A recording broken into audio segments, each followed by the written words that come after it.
The next chapter is water.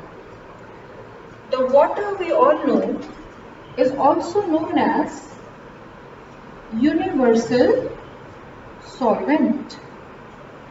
Now, why do we call water as universal solvent? Because most of the known substances are able to get dissolved in water.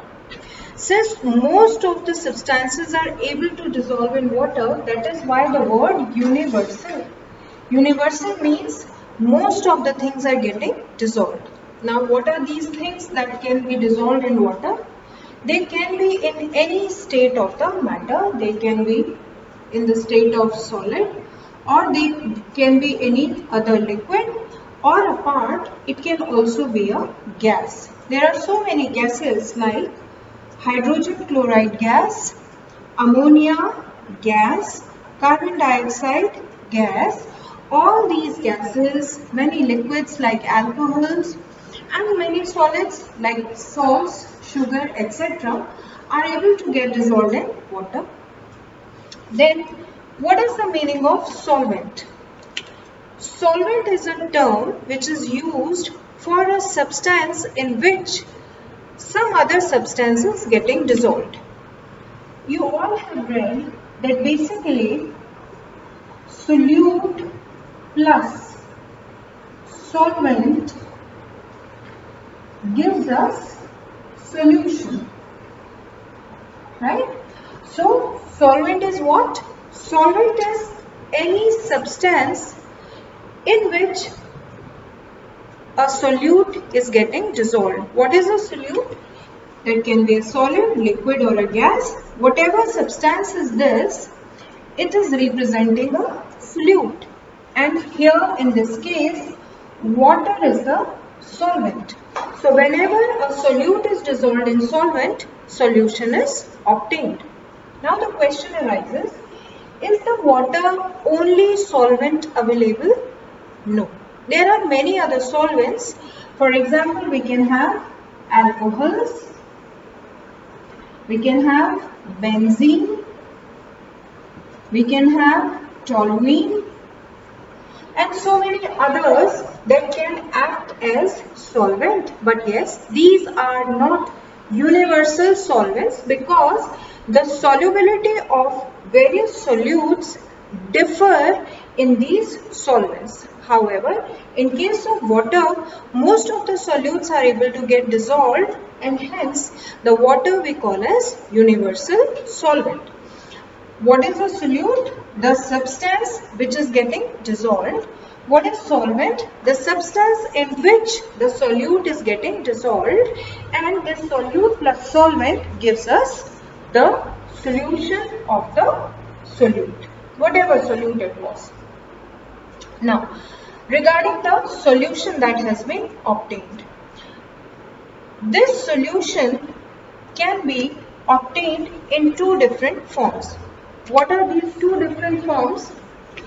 This can be either a dilute solution or it can be a concentrated solution. So if it is a dilute solution, then what does that mean? This means that here the mass of solute is much lesser. It is much lesser than the mass of solvent. That means कि dilute solution में आपका जो solute है वो कम amount में है, solvent जो है वो ज़्यादा है. ऐसे solution को जिसमें solute is less and solvent is more, the solution that is obtained, this solution that is obtained is dilute, and dilute इसका short form है DIL. DIL means dilute solution. The other type of solution that can be obtained is concentrated solution. Now, what is a concentrated solution? Just the opposite of this. When the mass of solute is more than the mass of solvent. That means if the solute, if the solute is more and if the solvent is less, the solution formed is concentrated in nature, and we write it as CONC, conc.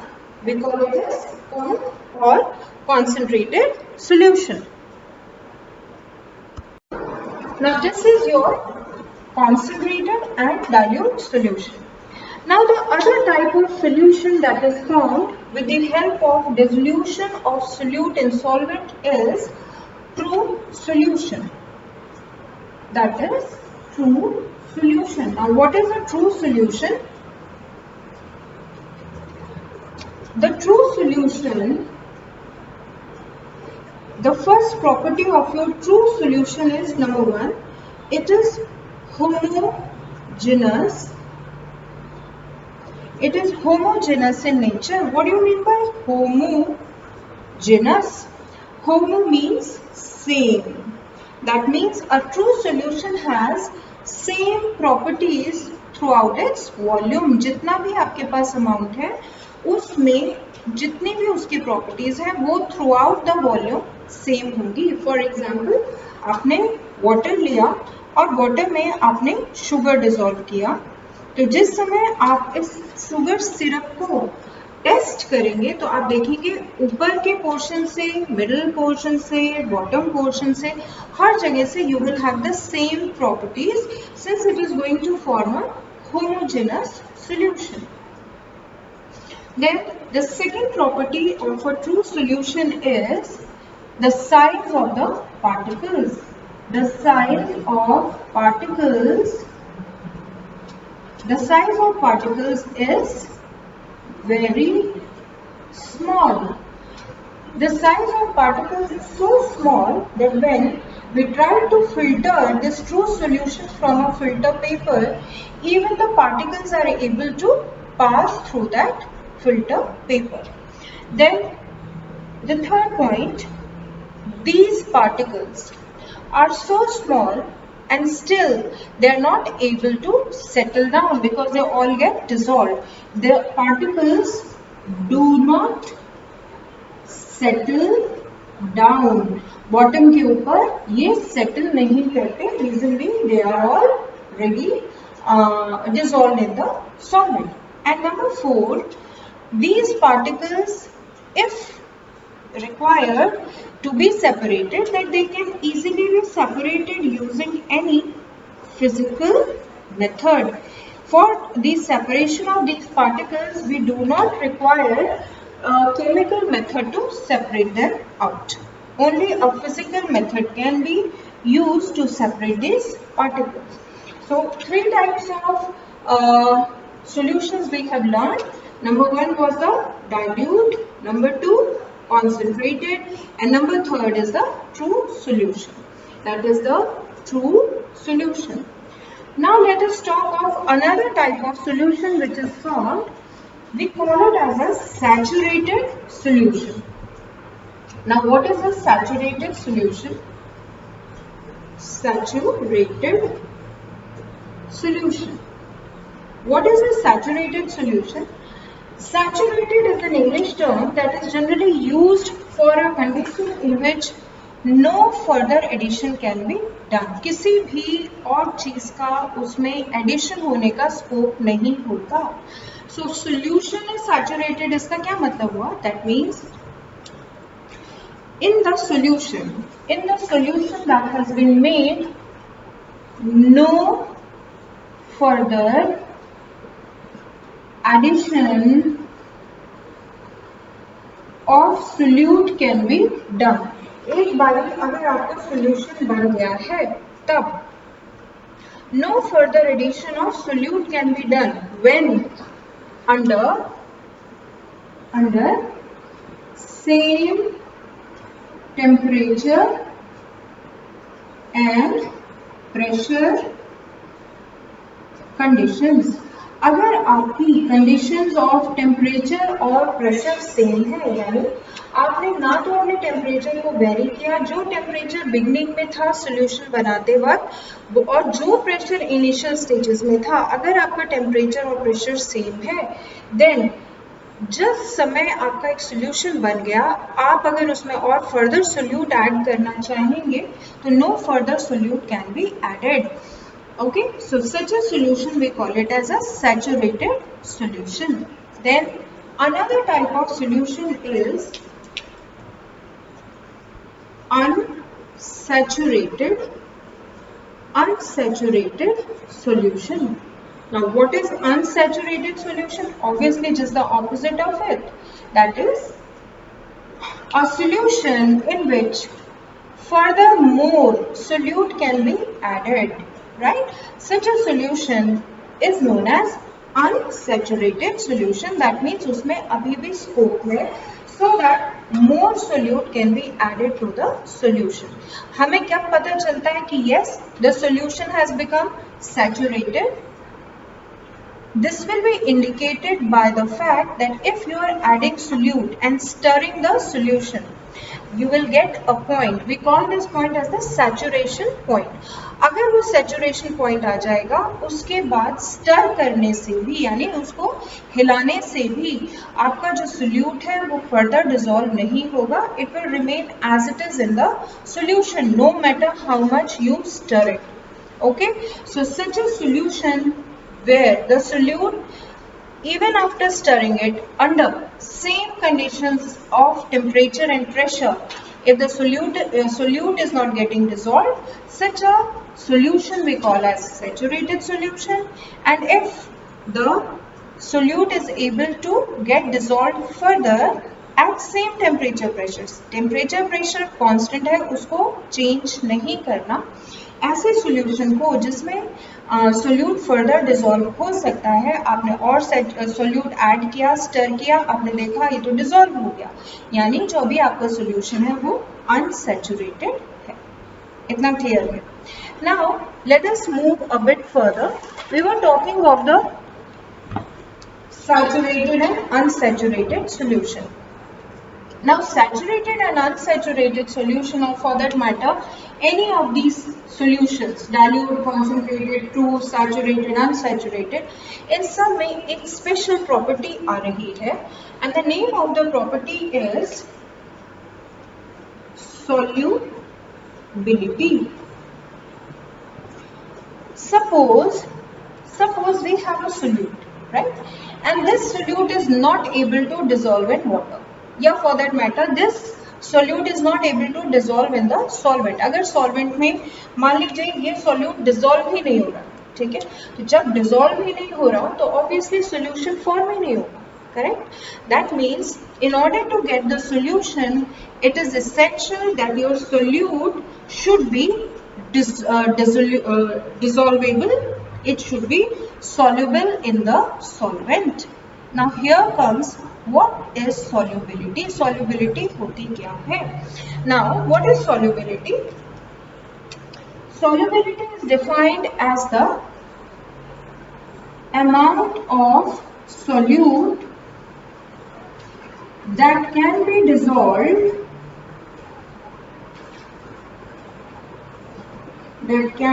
dissolved in 100 grams of solvent. That means जितना भी amount of solute 100 grams of solvent में dissolve हो रहा है, वही उस solute की solubility है. So what is solubility? It is the amount of solute that is dissolved in 100 grams of solvent. अगर आपने 100 grams of solvent लिया हुआ है और उसके अंदर आपने solute को dissolve किया उसके saturation point तक, तो वही उसकी solubility होगी. Now after learning about the solubility, let us see, will the solubility be changed if we change the conditions of temperature? अगर हम टेम्परेचर को चेंज कर दें तो क्या उसका कोई इफेक्ट हमारे सोल्यूट की सॉल्युबिलिटी पर आएगा? Let us see. I am taking the example of 3 salts. These 3 salts are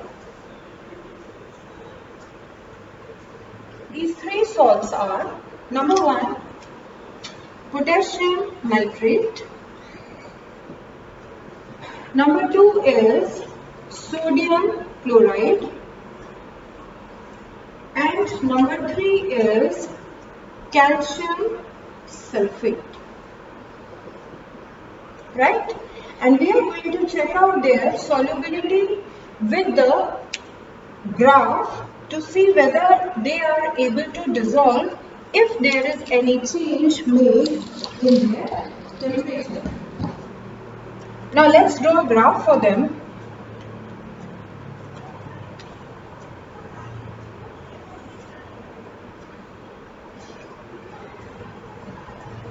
This is your x-axis representing temperature, and this is your y-axis representing the solubility.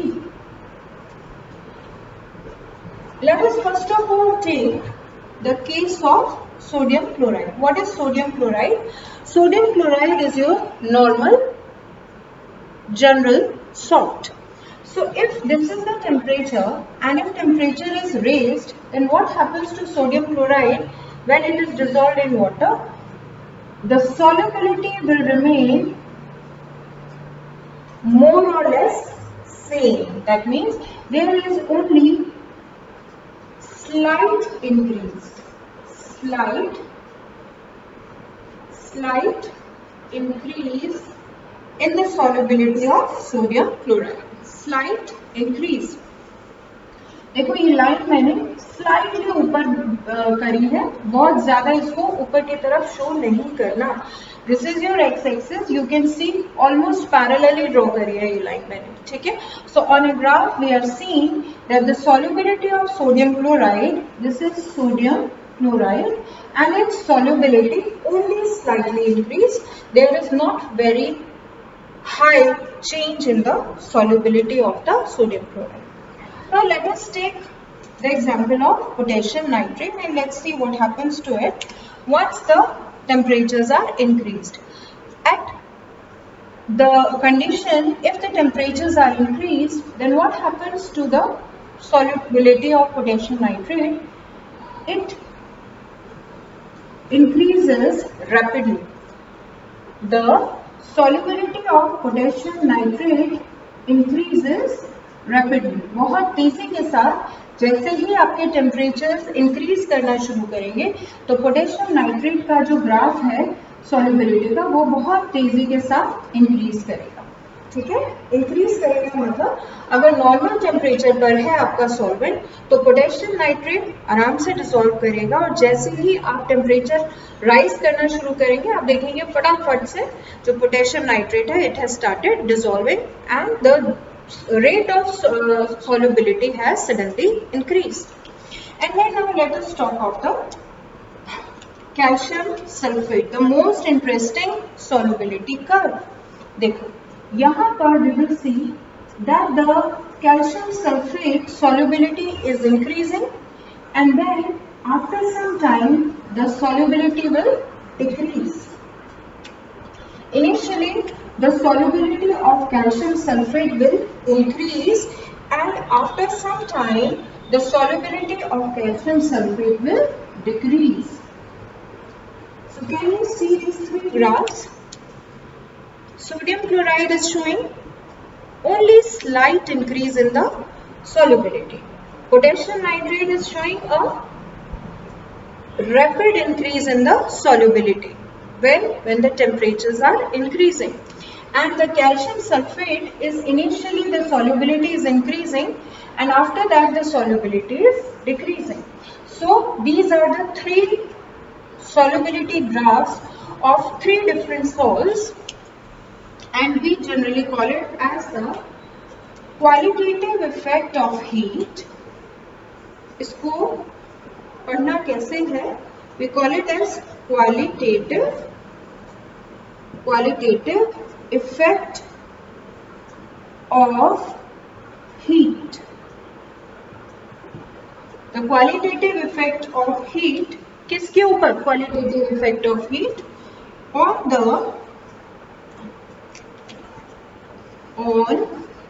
the solubility of the salts. जो different salts हैं उनकी solubility के ऊपर, ठीक है, on the solubility of salts. हमारे syllabus में, in the syllabus of ICSE, we have got only 3 salts जिनकी हमें solubility learn करनी है. These are potassium nitrate, sodium chloride, and we have got calcium sulfate. Is that clear? So I am winding up today. We will meet in the next class now.